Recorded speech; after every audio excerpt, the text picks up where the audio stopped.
নবম শ্রেণীর প্রিয় শিক্ষার্থীরা, আজকে হচ্ছে প্রাত্যহিক জীবনের সেটের দ্বিতীয় পর্ব। তো এই পর্বে হচ্ছে আমি তোমাদের গণিত বইয়ের 6 নম্বর পৃষ্ঠার একক কাজ নিয়ে আলোচনা করব। একক কাজ বলা হচ্ছে x ইকুয়াল 5, 7, 9, 11, 13 হলে নিচের ফাঁকা গড়ে বিলংস এবং নট বিলংস বসাও। আমি কিন্তু আগেই বলছিলাম এটাকে বলা হচ্ছে বিলংস টু। বিলংস টু মানে হচ্ছে সত্য, আর এটা হচ্ছে কি নট বিলংস মানে কি অসত্য। ঠিক আছে, নট বিলংস মানে কি অসত্য, মানে কি সত্য নয়। তাহলে আমরা একটু সত্য মিথ্যার আগে একটু যাচাই করি। তা আমরা এখানে খেয়াল করতে পারি, আমরা একটু দেখি তো যে এক্স এর ভিতরে 9 আছে কিনা। অবশ্যই 9 আছে, তার মানে এখানে কি হবে, বিলংস টু চিহ্ন হবে, সত্যতা। 10 কিন্তু এই এক্স এর ভিতরে নেই, এই জন্য এখানে কি চিহ্ন দেবো আমরা, নট বিলংস মানে কি এটা অসত্য। 3 কি এখানে আছে, এটাও নাই, তাহলে এখানেও কি হবে, নট বিলংস মানে অসত্য। 3 এখানে নাই। 13 কি এক্স এর সেটের একটা উপাদান, তার মানে এটা কি হবে, বিলংস টু। তার মানে বিলংস টু এবং নট বিলংস টু আমরা আশা করি বুঝতে পেরেছি। বিলংস টু মানে হচ্ছে সত্যতা এবং নট বিলংস মানে হচ্ছে কি অসত্য।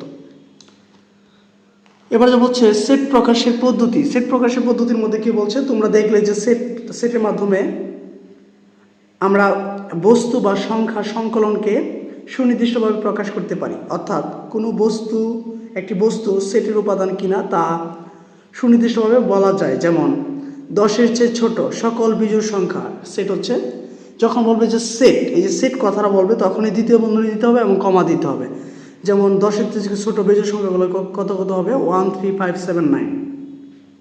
এখানে সুনির্দিষ্টভাবে বলা যায় যে এর উপাদান কোনটি।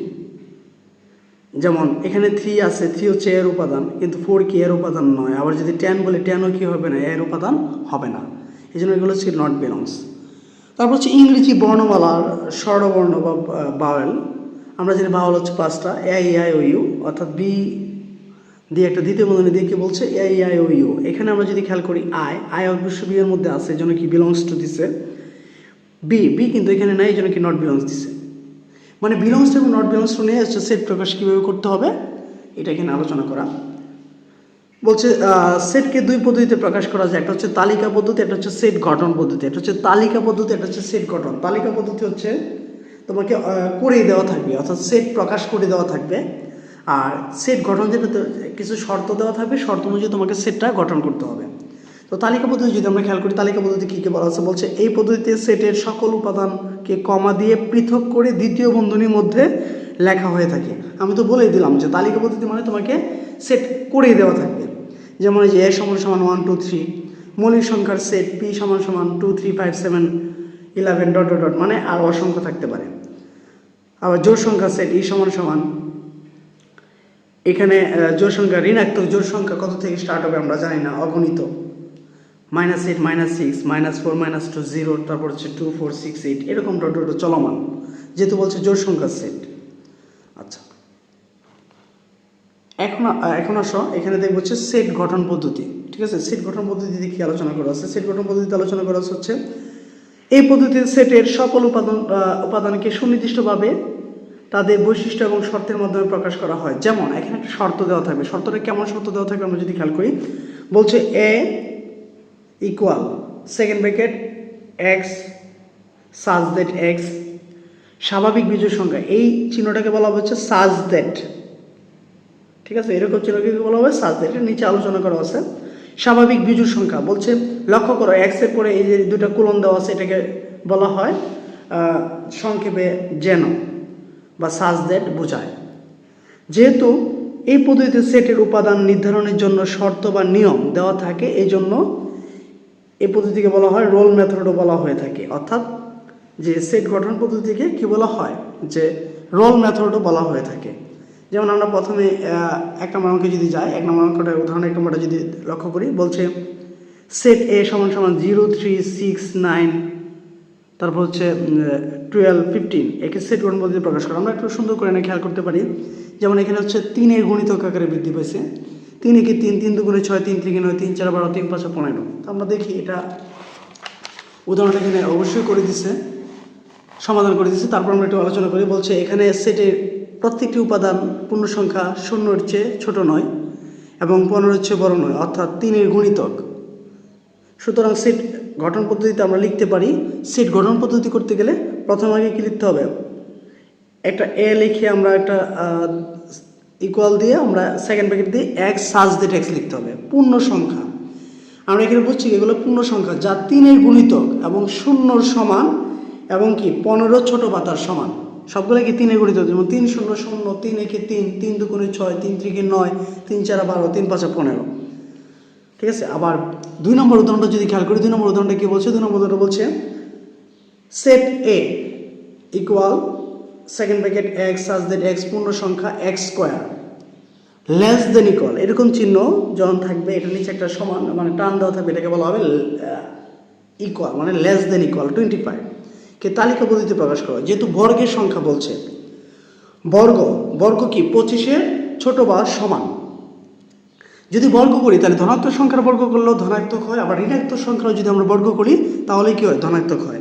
এই জন্য বলছে যে এখানে সেটের প্রত্যেকটি উপাদানের পূর্ণ সংখ্যা যাদের বর্গ 25-এর চেয়ে ছোট বা সমান। এই ধরনের সেটগুলোকে আমরা যে 0 +-1 +-2 +-3 +-4 +-5 ইত্যাদি তালিকা পদ্ধতিতে প্রকাশ করতে পারি। কীভাবে প্রকাশ করতে পারি, যেমন এই +1কে যদি আমরা স্কোয়ার করি তাহলে হবে 1, যেমন 1কে যদি আমরা স্কোয়ার করি তাহলে হয় 1, এরকম -1কে যদি আমরা স্কোয়ার করি তার মানে কি হয়ে যায় 1।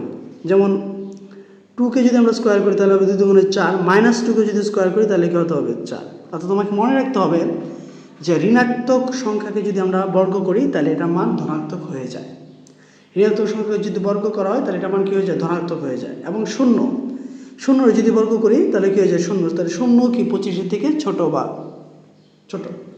তাহলে এই জন্য আমরা প্রকাশ করছি কীভাবে, প্রথম হচ্ছে যেহেতু এখানে নির্দিষ্ট করে দেওয়া আছে যে 25-এর সমান বা ছোট, এই জন্য প্রথমে -5 থেকে স্টার্ট করলাম, -5 -4 -3 -2 1 0, তারপর হচ্ছে 1 2 3 4 5। এটা হচ্ছে একটা সসীম, কারণ এটা সীমাবদ্ধতা আছে, এই জন্য এটা কী হয়েছে, একটা সসীম সেট হয়েছে।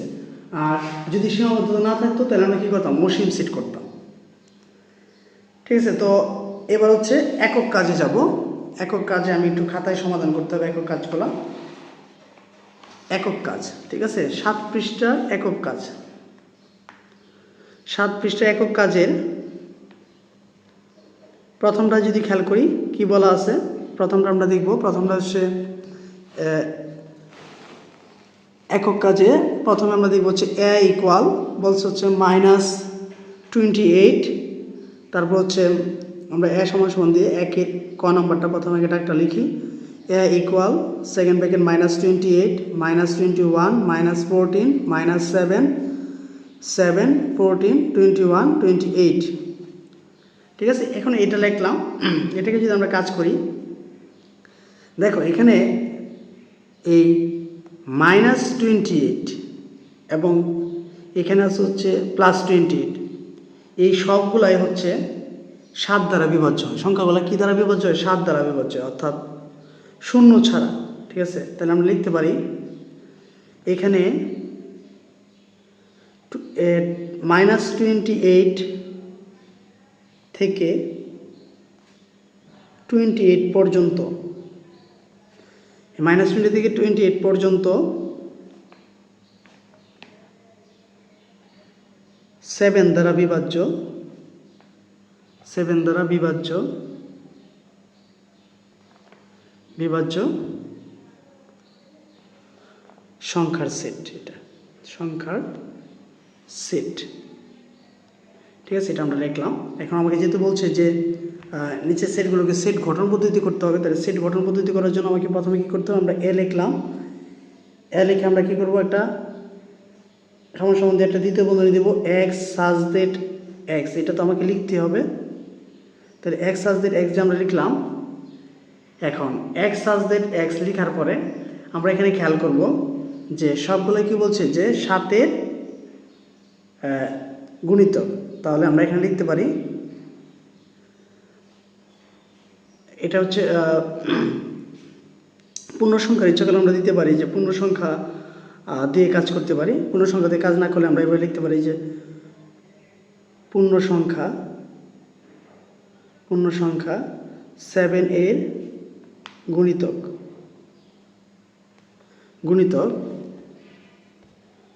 7 এর গুণিতক, যা কি -28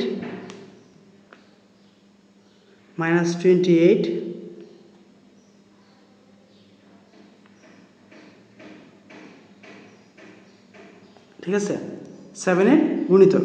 আশা করি এই জিনিসটা বুঝতে পেরেছো। এবার হচ্ছে 2 নম্বরে যাই। খ নম্বরটা কী বলা আছে আমরা যদি খেয়াল করি, খ নম্বরটা বলা আছে হচ্ছে b = 0 1 2 3 5 8।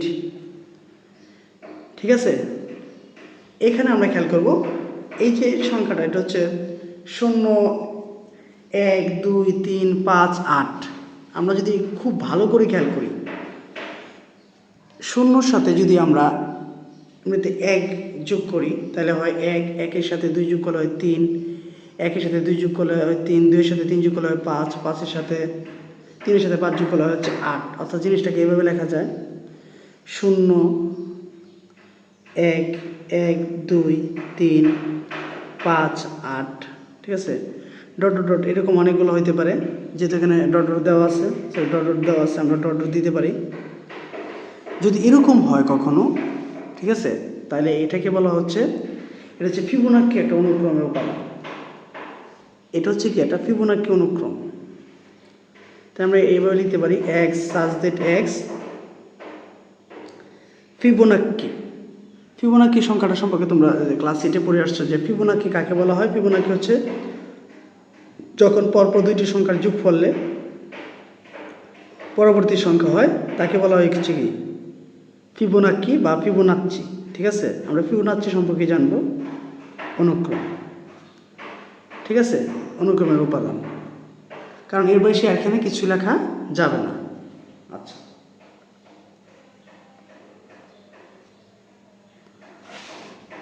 তো পরবর্তী ভিডিওতে আমি তোমাদের 2 নং নিয়ে আলোচনা করব, বা একক কাজে 2 নম্বরটা আলোচনা করব। সে বন্ধু সবাই ভালো থাকো, সুস্থ থাকো। ধন্যবাদ সবাইকে।